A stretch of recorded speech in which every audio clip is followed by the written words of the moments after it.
మాట్లాడలేదుగా నేను తాగానని నువ్వు చెప్పడానికి. నువ్వు నన్ను చూసి వెనక పారిపోయావు కదా కారు చోటుకి, నన్ను చూసి కారు చోటుకి పారిపోయావు కదా, నువ్వు నా ఎదురుపడలేదు కదా. ఎందుకు మాట్లాడుతున్నావు? నువ్వు తాగవా? ఏమ్మా నీకు అలవాట్లేదా? నీ అమ్మటి రాబాబుకి అలవాట్లేదా? మీరంతా ఏంటి రాత్రిపూటలు చేసేది? నాకున్న అలవాటు నేను చెప్తా.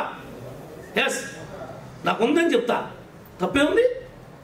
చట్ట ప్రకారం ఎన్టీ రామారావు ఉన్నప్పుడు బ్యాన్ ఉంది, అప్పుడు చెప్తే లోనేసేవాళ్ళు. ఇప్పుడు బ్యాన్ లేదుగా,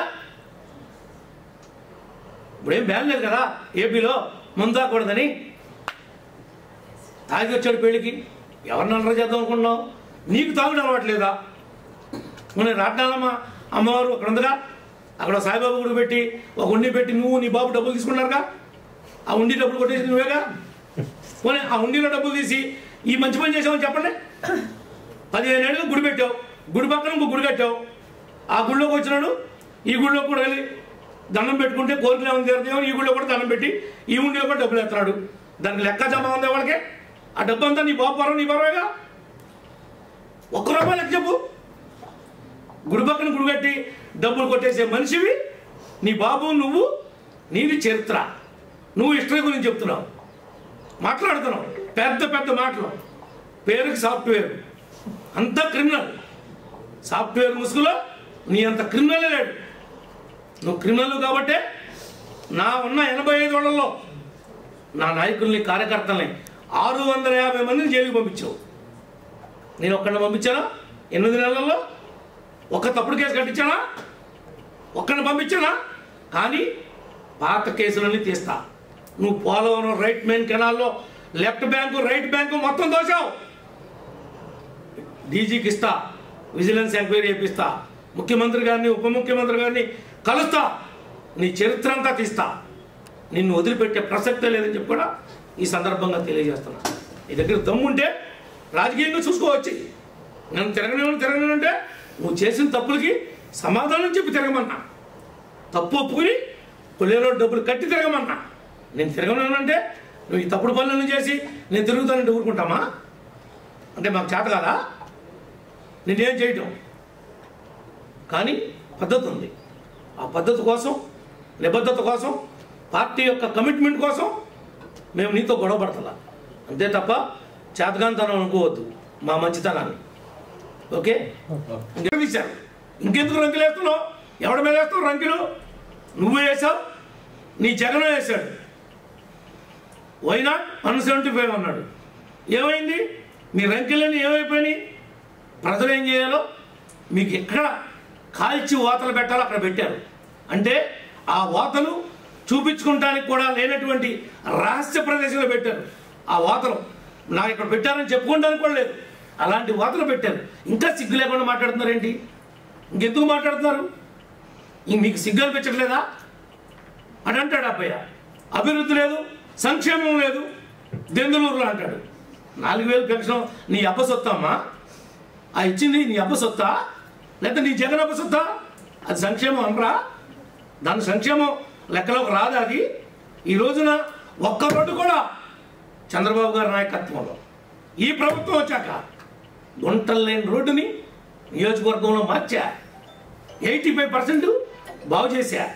నువ్వు వదిలేసినటువంటి ఏలూరు పెడికీడు రోడ్డు మనకు రావాల్సి వస్తే 18 కోట్లు చంద్రబాబు గారు పాత బకాయి ఇస్తే ఆగా మైగాదా మీద పరిగెట్టిస్తున్నా. ఉగాది నాటికి రోడ్డుని ప్రారంభోత్సవం చేస్తా. బలివే బ్రిడ్జి వదిలిపెట్టి వెళ్తే ఆ రోజు నేనున్నప్పుడు శాంక్షన్ తెచ్చా. ఎట్టకేళ్ళకి 5 ఏళ్ళు కట్టగా ఊరినే స్లాబ్లు వేసాం. అక్కడ రేపు శివరాత్రికి ఘాటులు లేవు. నేను వచ్చా కట్టించా. నేను రోడ్డు వేసా.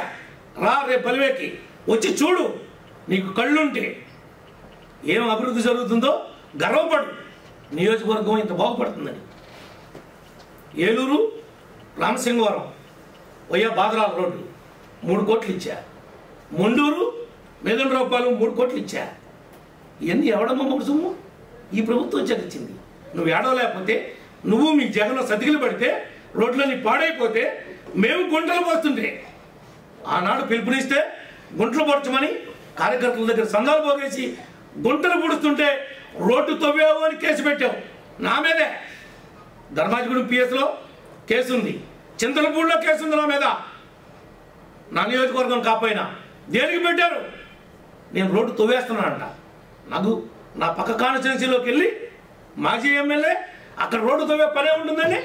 అక్కడ ఏమైనా భూమిలో ఏదైనా సంపద ఉందా? గోల్డ్ బిస్కెట్లు ఏమైనా ఉన్నాయా రోడ్ల కింద నేను తవ్వటానికి? మీరు పెట్టినటువంటి కళ్ళుండి పరిపాలించారా, కళ్ళు లేక గతంలో పరిపాలించారా అని అడుగుతున్నా. ఇప్పుడు కూడా కేసు ఉంది, కావాలంటే చూడండి. రోడ్డు తవ్వాలని పెట్టారు. ఎవరు కంప్లైంట్? విఆర్ఓ, చిన్న ఉద్యోగస్తురాలు. నేను ఒక ఆర్ఎన్బి రోడ్ని వేరే నియోజకవర్గం వెళ్ళి తవ్వేస్తున్నానంట.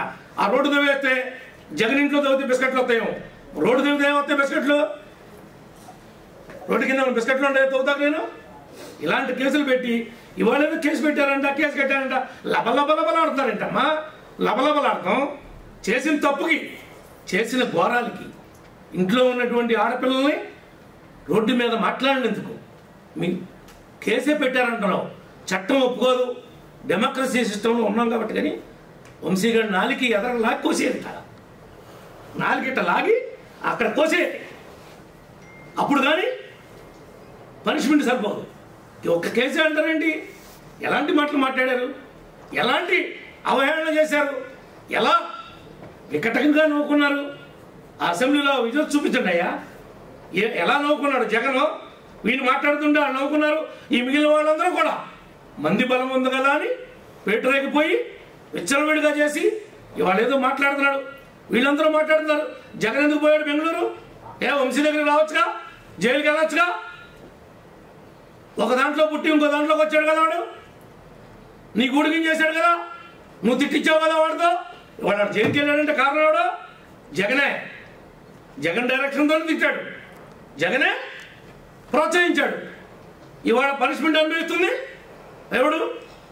ఆ రోజు ఏదో నోరు ఉంది కదా అని మీడియా వాళ్ళు కెమెరాలు పెట్టారు కదా అని మైకులు చూసి రెచ్చిపోతే పనిష్మెంట్ ఉంటుంది, ఉండకుండా ఉండదు. తప్పు చేస్తే, తప్పు చేయని వాడు చాలా మంది ఉన్నారు. అందరి జోలికి వెళ్ళరా? ఎందుకని వెళ్తారా? నేను కూడా గతంలో జగన్ గురించి మాట్లాడాను కాబట్టి ఫస్ట్ నన్ను తీసుకుని 67 లోన్ వేశాడు. నన్ను ఎందుకు వేశాడు? కేవలం నువ్వు, నీ బాబు, నీ తాత, నీ చరిత్ర ఇది, రక్త చరిత్ర అన్నా. ఇప్పటికే అంటున్నా, వాస్తవమే అన్నా. నేను సొంత బాబాయినే చంపాడు. సొంత బాబాయే ఎలా చనిపోయాడో తెలియలేదని విజయసాయిరెడ్డి ఆశ్చర్యపోయాడని ఇప్పుడు చెప్తున్నాడు కదా బయటకు వచ్చాక. ఆశ్చర్యం కలిగింది నాకని. మటరు అప్పుడు కలగలా ఇప్పుడు ఎవరికి. అప్పుడు కప్పెట్టారు, భూస్థాపితం చేశారు. ఎవరికైనా తప్పు చేసినోడు చట్టం ముందు తప్పించుకోలేడు. తాత్కాలికంగా తప్పించుకోవచ్చేమో అధికార బలంతో తప్ప మరి ఇంకొకటి కాదు. ఇంకా మీకు